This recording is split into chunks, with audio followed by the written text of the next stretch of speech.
PSR 24 news Maharashtra मध्ये आपलं स्वागत आहे।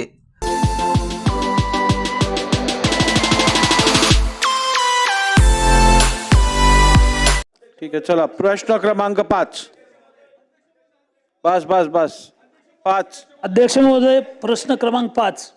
छापल्याप्रमाणे अध्यक्ष महोदय, जालन्यामध्ये धनगर समाजाचा 1 लाखापेक्षा जास्त मोठा मोर्चा झाला आणि धनगर समाजाची या मोर्चाद्वारे मागणी होती की महाराष्ट्र आणि इतर काही राज्यामध्ये धनगर ही जात धनगड अशी स्पेलिंग मिस्टेक झाली आहे, त्यामुळे धनगर समाजाला ST मध्ये समावेश करावा अशा प्रकारची मागणी या मोर्चाच्या माध्यमातून झाली। प्रश्न क्रमांक 2, हैदराबाद गॅजेट प्रमाणे कर्नाटक राज्यामध्ये बंजारा समाज हा ST प्रवर्गामध्ये आहे, मात्र महाराष्ट्रामध्ये हा समाज गॅजेट प्रमाणे ST प्रवर्गात समावेश करावा अशी बंजारा समाजाची मागणी होती। दोन्ही मोर्चे अभूतपूर्व झाले, राज्याच्या कानाकोपऱ्यातून लोक आले।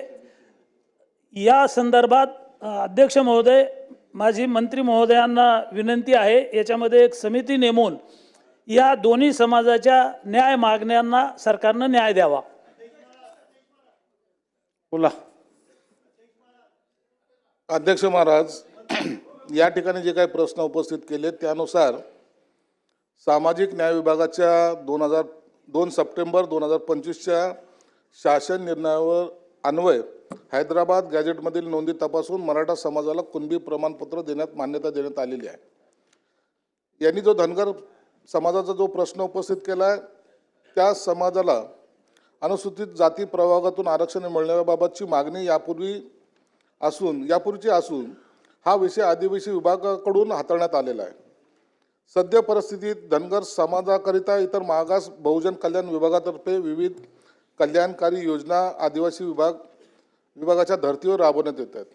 आता या धनगर समाजाच्या या आरक्षणासंदर्भामध्ये काय निर्णय घ्यायचा आहे, यासाठी श्री सुधाकर शिंदे RIS यांच्या अध्यक्षतेखाली 20/11/2023 मध्ये शिष्टमंडळ या संदर्भात स्थापन करण्यात आलेलं आहे आणि आवश्यक ती कारवाई इतर मागास बहुजन कल्याण विभागातर्फे करण्यात येत आहे। बंजारा समाजाला अनुसूचित जाती प्रवर्गातून आरक्षणाची मागणी करणारे गोर सेनेचे 10 सप्टेंबर 2025 रोजी निवेदन शासनास प्राप्त झालं होतं।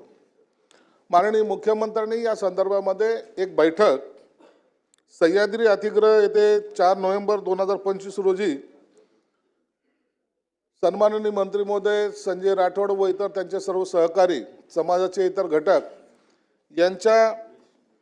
यांच्यासोबत एक बैठक घेतली। या बैठकीमध्ये याचा अभ्यास करून अहवाल सादर करण्यासाठी माननीय उच्च न्यायालयाचे निवृत्त न्यायाधीश यांच्या अध्यक्षतेखाली समिती स्थापन करून 3 महिन्यात समितीने आपला अहवाल शासनात सादर करावा व याबाबत कारवाई आदिवासी विभागाने करावी असे माननीय मुख्यमंत्र्यांनी निर्देश दिले आहेत। त्यानुसार कारवाई करण्यात